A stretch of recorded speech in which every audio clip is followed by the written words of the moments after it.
গতকাল একটা ভিডিওতে দেখলাম সালমান মুক্তাদির সে অনেক সুন্দর একটা কথা বলছে যে কোনো একটা সিস্টেমের জন্য কোনো একটা কাজের জন্য সে কাউকে দায়ী করতে চায় না স্পেসিফিক পার্সন বাদে। কারণ বাংলাদেশে অটোরিকশা কোথায় ছিল? 5ই আগস্টের আগে ঢাকা শহরে যে অটোরিকশা ছিল সে ওইভাবে ছিল না, বাট 5ই আগস্টের পরে ঢাকা শহরে অটোরিকশা মানে ভরতে ভরতে এমন অবস্থা হয়ে গেছে এখন ফুটপাথ দিয়ে হাঁটলেও অটোরিকশা গার উপর চলে আসে, ব্যাপারটা এরকম হয়ে গেছে। কিন্তু 5ই আগস্টের পরে এই অটোরিকশা থেকে শুরু করে বাংলাদেশের আইন প্রশাসন থেকে শুরু করে এভরিথিং নিয়ন্ত্রণ করার দায়িত্ব কার ছিল? এই অটোরিকশা কিভাবে রাস্তায় আসলো? আওয়ামী লীগের আমলে অটোরিকশা কিভাবে রোডে আসলো? আমি 5ই আগস্টের কথা বাদ দিলাম। আওয়ামী লীগের আমলে এই অটোরিকশা আসছে অনলি ফর পুলিশ এবং সিটি কর্পোরেশনের মাধ্যম দিয়ে। কারণ কি, অটোরিকশা রাস্তায় চলতে হলে পুলিশদের প্রতি মাসে থানায় ট্রাফিকদের একটা করে বাজেট দেওয়া লাগতো, লাইক 2000 টাকা, 3000 টাকা, 2500 টাকা এইভাবে দিতে হতো।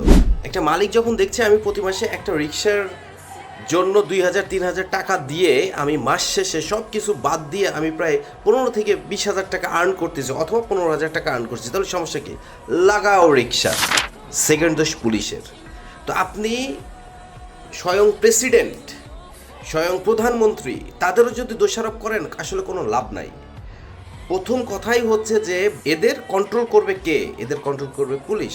ঢাকা শহরের রোডের, ঢাকা শহরের রাস্তার নিয়ন্ত্রণ কে রাখবে? কার হাতে থাকবে? থাকবে পুলিশের। বাট পুলিশই যদি তাদের কাছ থেকে টাকা নিয়ে রোডে চলতে দেয় তাহলে তারা কি করবে?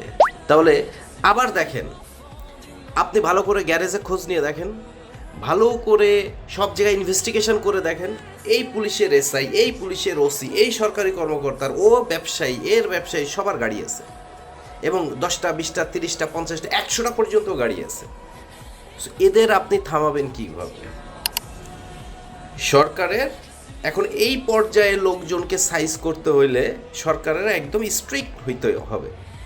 আর সরকার যদি স্ট্রিক্ট না হয় তাহলে কোনো ওয়েতেই পসিবল না। কারণ এই লোকজন কখনোই চাইবে না যার 50টা গাড়ি আছে সে 50 লাখ টাকা ইনভেস্ট করছে, সেই 50 লাখ টাকা ইনভেস্ট করে সে কখনোই চাইবে না তার গাড়ি উঠে যাক।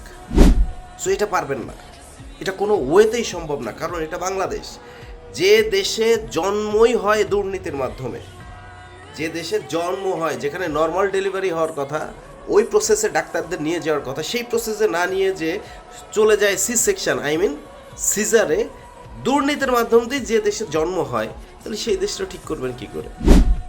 সালমান মুক্তাদিরের কথা অনেক ভাল লাগে, এটা সত্যি কথা। সালমান মুক্তাদিরের কথা ভাল লাগে কারণ সে অনেক সিস্টেমে কথা বলে এবং তার সিস্টেমগুলোও আসলে অনেক জোস।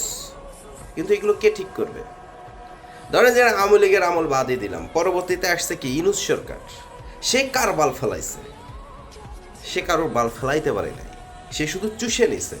এখন আসছে বিএনপি, আপনি বিএনপিকে দিয়ে কী করবেন? বিএনপি তো একদম ফাঁকা মাঠের মতো, মরুভূমির মতো পড়ে আছে। বাংলাদেশের তো কিছু নাই, বাংলাদেশের তো সব কিছু জিরো।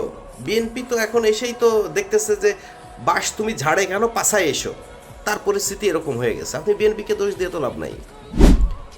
কিন্তু একটা কথা, সরকারের উচিত, প্রশাসনের উচিত, ভাই অটো রিক্সাটা ঢাকা থেকে সরাই দেওয়া। অটো রিক্সা ঢাকা শহরে থাকলে ঢাকা শহরের জীবনযাত্রার মান এত পরিমাণে বাজে হয়ে যাচ্ছে বলে বোঝানো যাবে না। এখন অনেক ভদ্রলোক বলবে যে এই ভদ্রলোকগুলো কি করবে, কিন্তু আমার প্রশ্ন হচ্ছে 5ই আগস্টের আগে এরা কোথায় ছিল? এরা কি ঢাকা শহরে ছিল? ছিল না। এরা ছিল কোথায়? গ্রামগঞ্জে ছিল। তখন তারা কিভাবে খেত? এখন তো এমন না যে চালের দাম 500 টাকা, দ্যাটস ওয়াই ঢাকা শহরে এসে রিক্সা চালাইতে হবে বা অটো রিক্সা চালাইতে হবে, এরকম তো না। সব কিছুর দাম এখন আরও কম। তাহলে তারা এখন ঢাকা শহরে কি করে? এটা শক্তভাবে হ্যান্ডেল না করলে ঢাকা শহর 2 দিন পরে এই অটো রিক্সার মানুষের কাছেই, অটো রিক্সার ড্রাইভারদের কাছে জিম্মি হয়ে যাবে।